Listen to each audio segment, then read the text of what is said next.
Welcome to another live recording of the Nursing Home Podcast, a podcast that you've learned to trust when it comes to real and accurate information about the senior living space.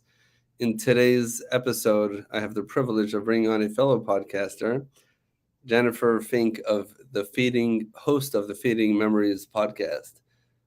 Jennifer helps Alzheimer caregivers navigate their caregiving journey. And Jennifer, shall I call you Jen? That works. Welcome to the Nursing Home Podcast. Thank you for having me. It's a pleasure, and I'm actually really excited to do this. So before we jump too far in, can you just give our listeners a brief overview of how you got to doing the podcast and the work that you're doing today, so they know who you are before we jump into the meat of the episode? Certainly. Well, my mom had Alzheimer's for 20 years. Her mom had vascular dementia for about 15. And just for good measure, my maternal great-grandmother also had dementia, but she died before I was born, so I didn't have to deal with that.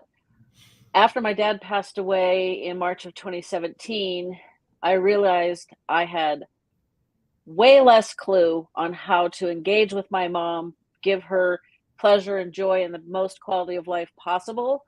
And when I went searching for information in 2017, there were far fewer books to read, and many of them were not.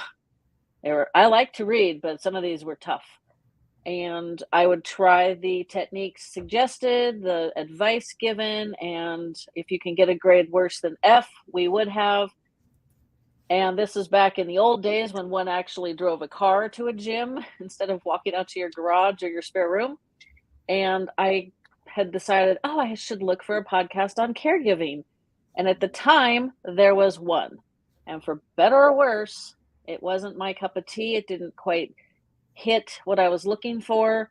So I decided that I would just start my own, because I knew I could not be the only family caregiver looking for information, not having time to read, do deep internet research.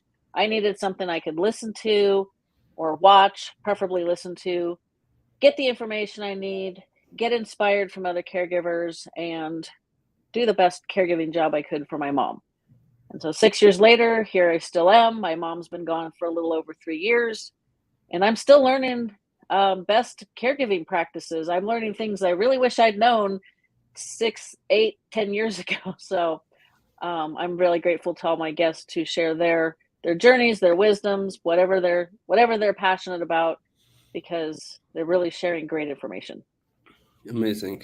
Amazing. Thank you for your work that you're doing, which at this point is very selflessly. And you're really doing this just to help other people deal with family members, or frankly anybody going through, the Alzheimer's or dementia. So curious, I'm just asking, have you done training, or should you maybe think of starting to do things like that for caregivers directly? There's certain mandatory dementia training which people working in skilled nursing facilities and other institutionalized healthcare settings that they are obligated to go through, and they read the hand-on-hand dementia training and they watch the videos and take the tests, and hopefully it means something to them. um, have you actually gone in and done stuff like that? And maybe there's something to think about. It's actually something that's on my radar. We are headed out for a 3-week road trip to Glacier National Park, so I'll be getting a little closer to you. And it's something I'm considering. I got some thoughts that are brewing, and hopefully Okay. being out in even more nature will make So, that pot boil, so to speak. so let's jump into this. Caring for people with dementia is very, very challenging for many different reasons. One of them is that many times the caregivers are finding that the person that they knew their whole life turned into somebody else. Many times Mm-hmm. the most loving, gentle people turn into um, the illness makes them very different. Sometimes they can take it out the most on the people that they love. They still do love the most, and that besides for understanding how to care for them, it almost feels like they're being violated or rebelled against, and they're being turned against. Um, what would based on, I guess, some of the interviews that you've done and your personal experience, first of all, do you agree that that is one of the bigger challenges? And what are your thoughts about that? It's definitely a challenge. I didn't deal with it quite as much with my mom. She did get much more combative in the last year of her life. I do know a caregiver who's the person they're caring for has frontal temporal dementia, which affects behavior more significantly than Alzheimer's does. And their their situation is not great because basically they have to endure verbal abuse daily and like hourly.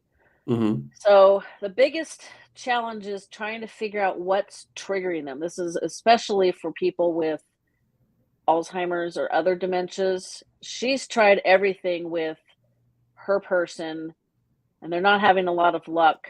And it could possibly be for them, it might actually be better if somebody else was the primary caregiver, but unfortunately that's not always an option for most of us. With somebody like my mom with Alzheimer's, it's important to kind of try to figure out like why are they acting out? And I use the term acting out sort of reluctantly because that sounds negative. And they Mm-hmm. could be in pain, hungry, tired, overstimulated, frustrated, depending on the stage that they're in. And with Alzheimer's, they don't march from one stage to another nice and cleanly. They kind of move back and forth between one stage and the other and progress. So it's never simple. But like my mom got the more help she needed, the more combative she got because she didn't want people to help her. She didn't want to be a burden to people. She didn't want to Mm-hmm. that she was a very independent person. She was going to take care of herself, even though she was not cognitively able to do that. So it would have been helpful if the caregivers that were taking care of her in the care home had more time and more training to figure out like how can we, for lack of a better term, kind of sweet talk her into doing some of these things like showering or cooperating, not getting frustrated. They Mm-hmm. needed the time and the knowledge, and you only get the knowledge through interacting with the person fairly regularly to figure out like why is she so frustrated.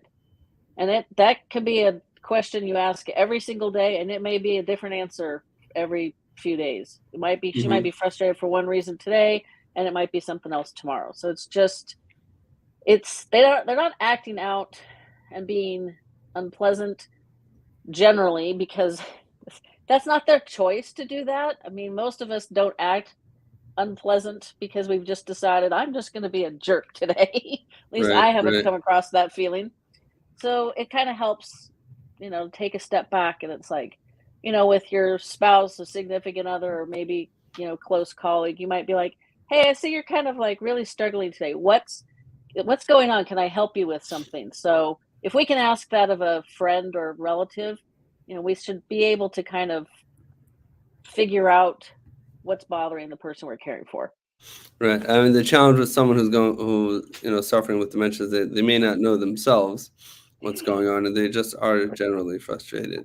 But moving on to another point here, that I know that you feel a strong advocate for assisted living specifically in the healthcare continuum.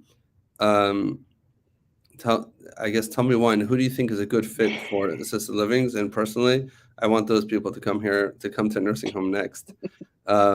Oh, That's administrator well, speaking, but no, but on a serious note, like what is unique and what do you feel like is underutilized?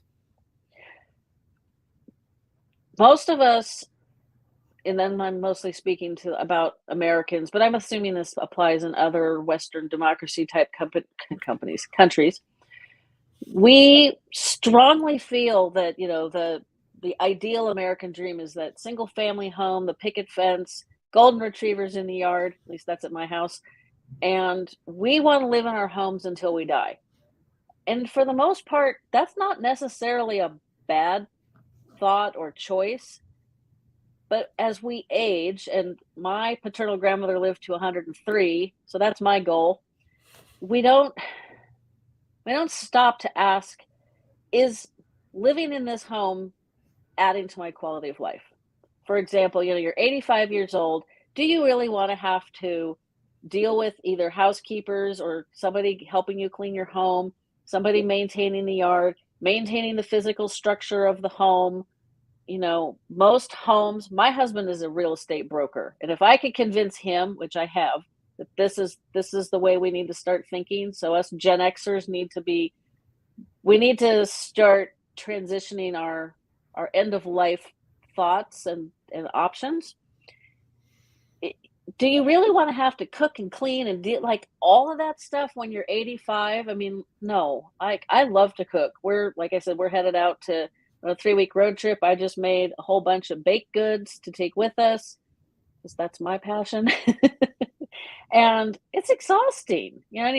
Earlier today we were talking about like, okay, we need to figure out what dinners we're going to have between now and leaving Tuesday morning. And it's like, oh, I don't know what I want to eat tomorrow night. It's all a lot of work. And if you stop and ask yourself, how do I really want to live the last 20, 10, 15, 20 years of my life? So at 85 to 100, do you want to worry about all this stuff, or do you want to have somebody else deal with all that so that you can get up and decide, I'm going to go play golf today, or I'm going to go do chair yoga, or I'm going to go do the arts and crafts, or I'm just going to sit in the common room and whoever comes by, I'll talk their ear off. And you can go to the dining room and somebody serves you food and you can bring food to your apartment, and there is somebody there providing security, providing, medication assistance, transportation, because Lord knows most of us should not be driving when we get to a certain age. I've got very strange vision. I know I will not be driving at 85, may not be driving at 65, which is a little scarier since that's a little closer. And, the grocery store is a mile away, downhill, through the traffic. I don't want to be walking. So, we need to ask ourselves, how do we really want to live the end of our life? You don't want to be a burden to your children or other family members, but you want to live in your home, but you've got stairs and like, really, let's just take a deep breath and think, I want to live, I want to have fun.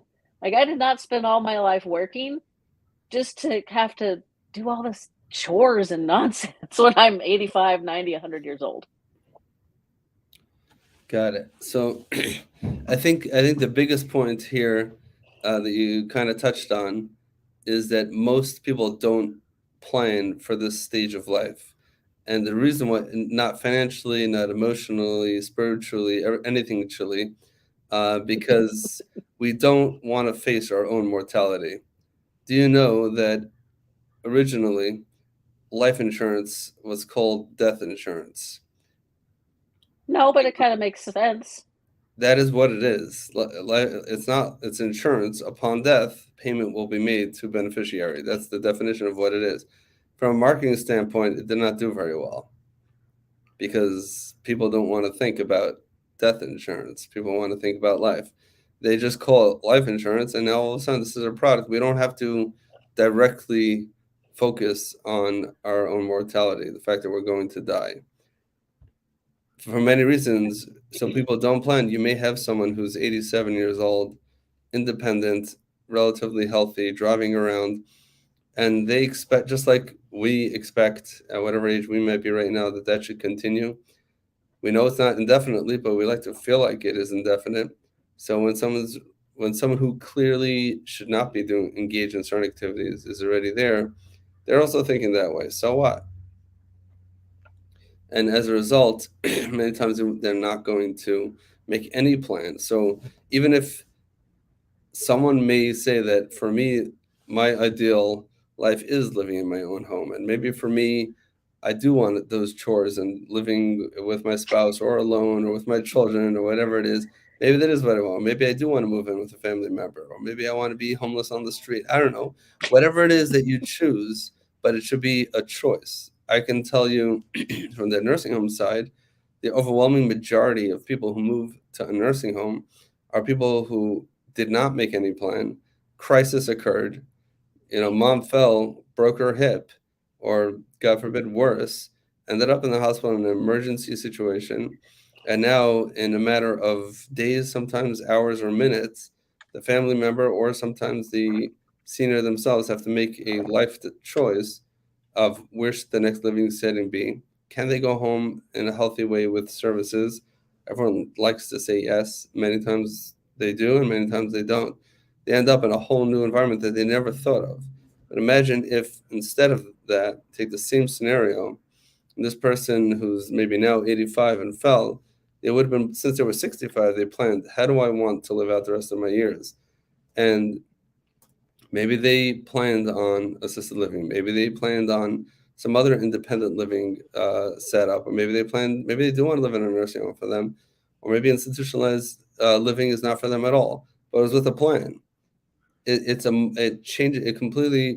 It creates a purpose-driven, intentional way of leaving this world, with a bow, as opposed to, just doing whatever default life situation is throwing us. I think like that's the biggest piece um, that's missing.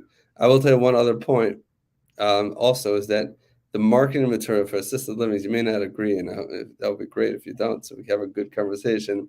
But I know the marketing material for assisted living facilities make it sound like you're going to live here for 20 years, live out the best years of your life.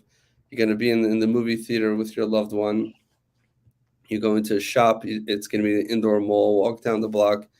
I've been to assisted livings just from marketing standpoints, to work out relationships to nursing homes, and I've asked them, what's the average length of stay for your assisted living residents?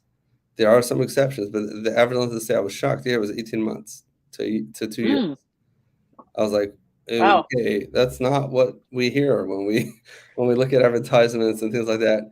We really think that people are going to be there not forever, but like and we would think that it might make sense. Now, I'm sure there are different types, different settings, different communities, but this is not just one place that said it to me. So again, it's probably a continuum. That maybe at a certain stage you go here, and at a certain stage you go there, and if you merit to live to hit a certain age, then maybe you want to move to another place, but it should be an intentional choice as opposed to insurance circumstances, timeframes.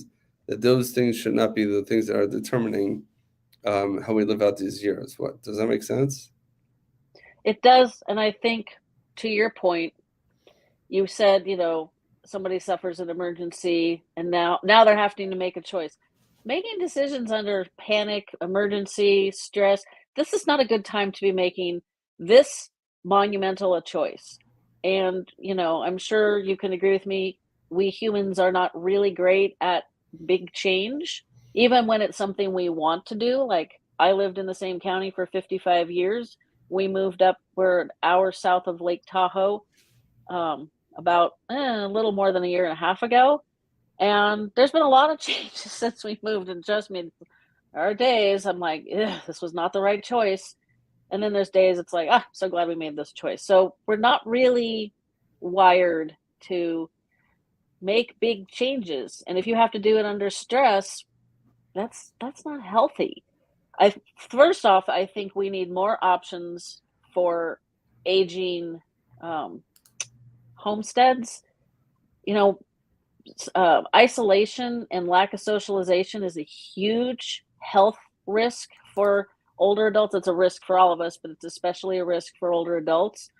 It's very detrimental to our health not to be amongst other people. And if you were, like my paternal grandmother died in 2021, her husband, my grandfather, died in 1997. So she lived alone Oh, that's a long time. all those years. I can't do that math in my head, but and she also had zero interest in ever leaving her home, so she was a huge burden on my aunt. And the consequence of that is my cousin and her daughters and husband live in Idaho. I figured once my grandmother was gone, my aunt and uncle would be like rocket ship to Idaho to be with their younger daughter and the four granddaughters. But my uncle is not healthy enough to move to Idaho, so she selfishly robbed him of that choice. And he could have probably put his foot down a little bit more. But, when you're talking about trying to force your mother to do something in under her advanced years, probably not really it's really not a good choice to, like, demand, do A Hmm. or B. Um, but we need I think she might have been happier with an assisted living, independent living type of situation if she could have had, like, her own little cottage, her little patio with a little flower garden surrounding it that somebody else took care of. She was mostly blind from glaucoma. Oh. I was stunned. So at 100, a little bit, so she's about 100 and a half. She'd started having like minor strokes, and my aunt could just physically no longer care for her. She ended up, like you said, my grandmother ended up in the hospital, and my aunt basically said, "We're putting her in this board and care home." And I thought, this is definitely it. This is the moment that she gives up, and she didn't. She lived there for 9 months till she was 103 years old. Wow. I think I did the math wrong. Yeah. So, Mhm. eventually we are going to go. And I learned last fall that my grandmother loved this board and care home. I wanted to hurt myself because it's like, Mhm. because it was a typical single family home where each resident had their own bedroom. It was your typical scenario of wonderful Filipino immigrants doing all the caregiving. My experience is that they are fantastic caregivers. We need to learn from them, some of us. Mhm. And it was not what she wanted at all. So to find out that she actually loved it just makes me a little crazy. So if my grandmother can accept board and care home at 102 years old, we can start thinking about how do we really want to live the end of our lives at say 65 or 70. Start thinking about it now. Maybe, and if you're like absolutely not, I'm never considering it, then start making plans. I had a conversation with a friend of ours on this exact topic. Their kids do not live in the state. Two of them are back east, one of them is up in Washington. And their typical conversation, I don't want to be a burden on my children, but I'm going to live in this house forever. And it's like, and if something happens to you, then what? Well, I'll figure that out. It's like, so I have work to do for them. Right. Is Yeah, another thing to consider is that I wonder if children have ever been a burden on their parents. Oh, some of them probably have. I think by definition, all of them have.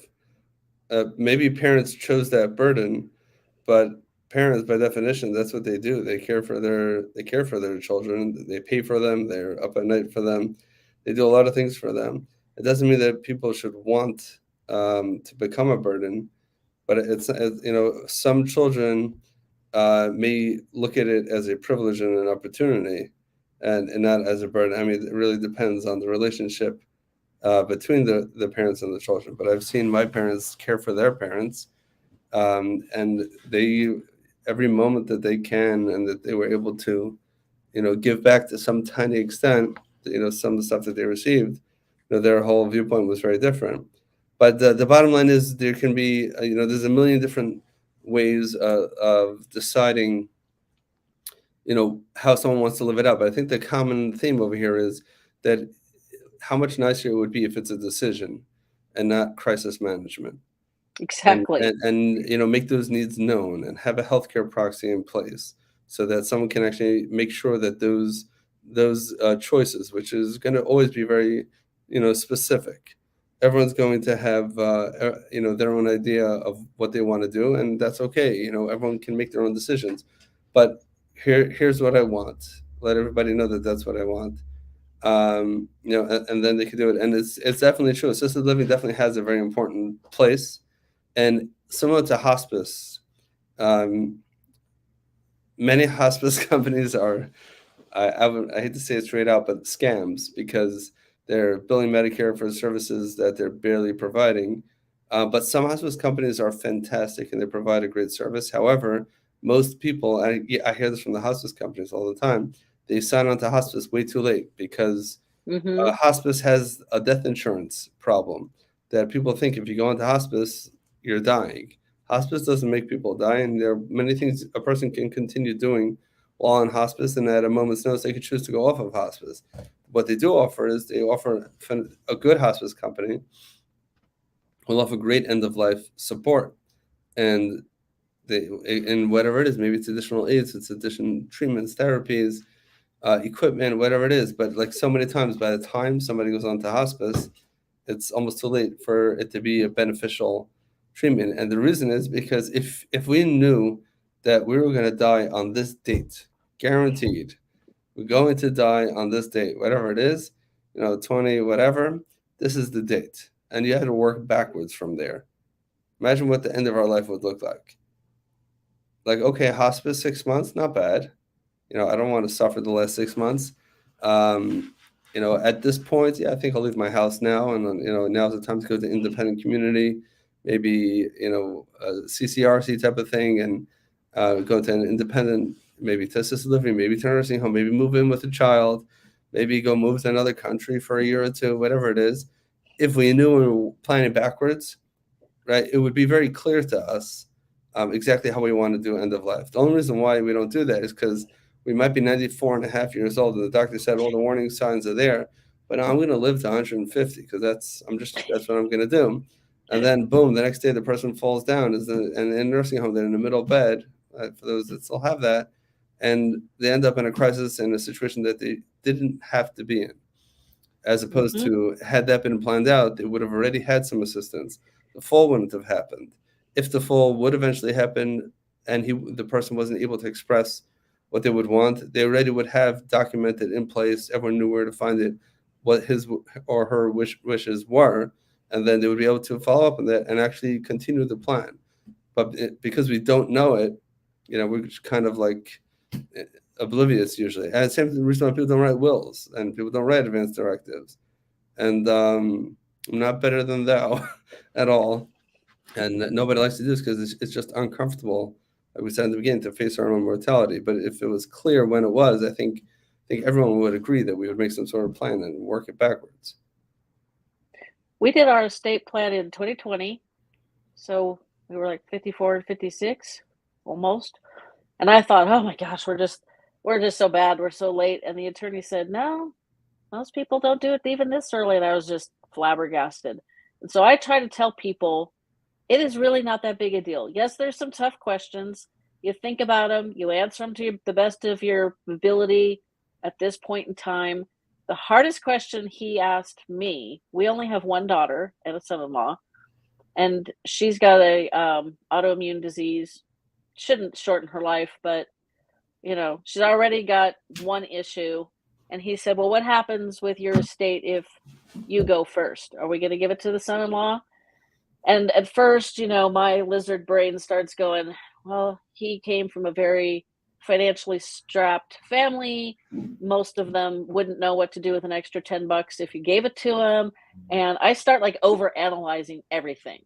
Like, well, if we give him the money, or if he gets our estate and then his family this, blah, blah, they're like, well, you could just see my brain spinning. It was just ridiculous. And one day I was like, he's an adult.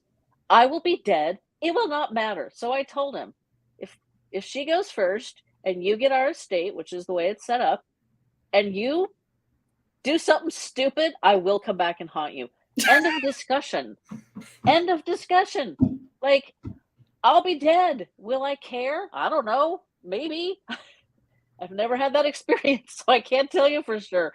And it's not a big deal. And yes, we can change it. If, maybe his family wins the lotto. I think it's up to, the super lotto or whatever's up to like $1 billion or some unseemly amount of money I couldn't have possibly imagined what to do with, although I would try very hard.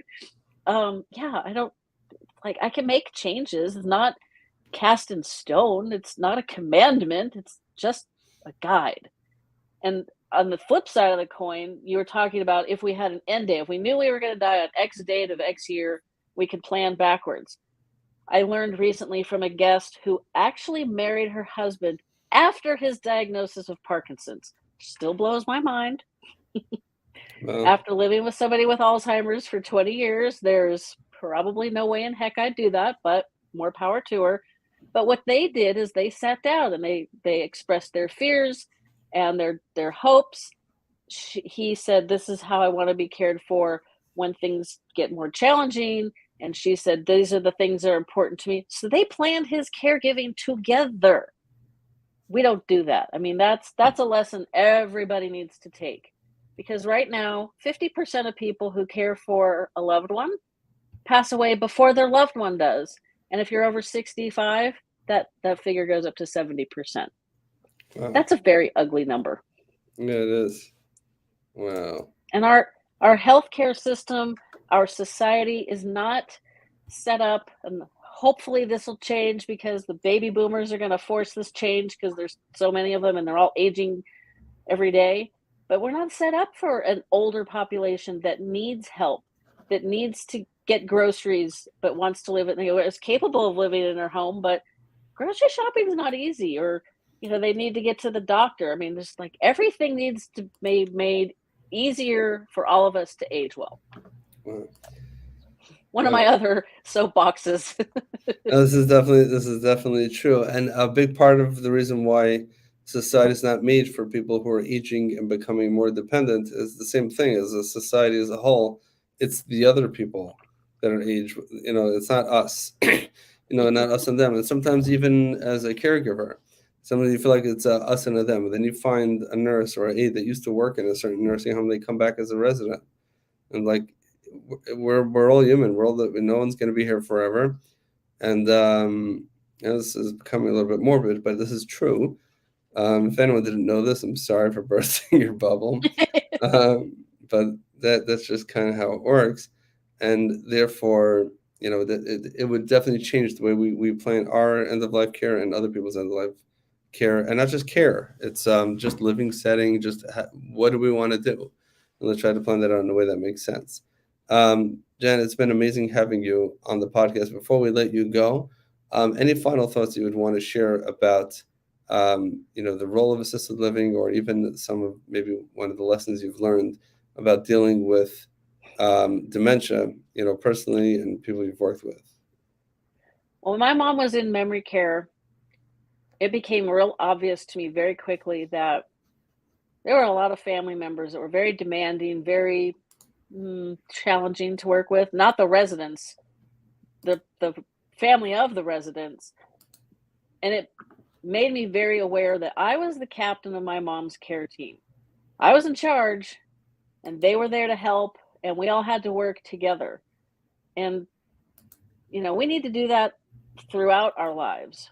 This is why I'm like, we need to plan for the end of our lives, not just hope for the best. I mean, we plan for, what we're going to do when we finish our education. We plan, we work on our careers, or, if you're not in a career track, if you're raising a family, you plan on how you're going to deal with the family. We plan what we're going to do when we retire. And then we sort of just drop the ball and pretend that, I'm 65, I'm on Medicare. That's it. It's like, no. You don't want to be a burden. You want to have the best quality of life. Start thinking about what that looks like and what it's going to take to get there. And maybe it's an assisted living, independent living. Maybe it's a multi-generational housing. Wow. We're all unique individual people. Make your own choices, but make a choice. Exactly. Make plans. Amazing. All right, so I really appreciate that. If you can tell us, what is the link to your podcast, which we'll obviously hook up to in the show notes as well. But what is the link to that? You can find Fading Memories on all the podcast platforms, Spotify, Apple, ones I'd never heard of. The website is fadingmemoriespodcast.com. That will take you to at least two of the platforms. Mm-hmm. But you can find me all over the place. Okay, awesome. Thank you so much for coming on the Nursing Home Podcast and sharing your expertise with us.